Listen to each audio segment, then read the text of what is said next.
Jericho Rosales at Janine Gutierrez malaya ng magpakasal.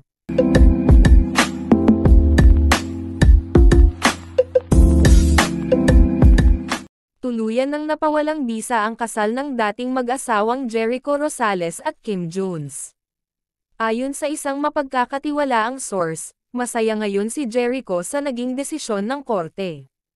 Matagal na ring hiwalay sa isa't isa ang dating mag-asawa bago pa man ito tuluyang mapawalang bisa.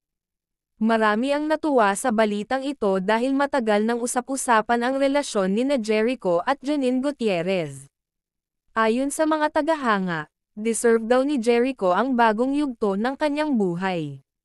Si Kim naman ay nanatiling tahimik hinggil sa isyo at nanatili rin silang magkaibigan ni Jericho. Ipinahayag ng ilang netizens na masaya sila para kay Jericho dahil nakamit na niya ang kalayaan sa nakaraan.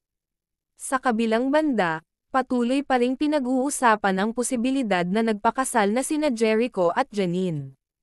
Wala pa mang opisyal na kumpirmasyon mula sa dalawa. Sa ngayon, mukhang nakapokus si Jericho sa pag-ibig at sa panibagong simulan ng kanyang buhay.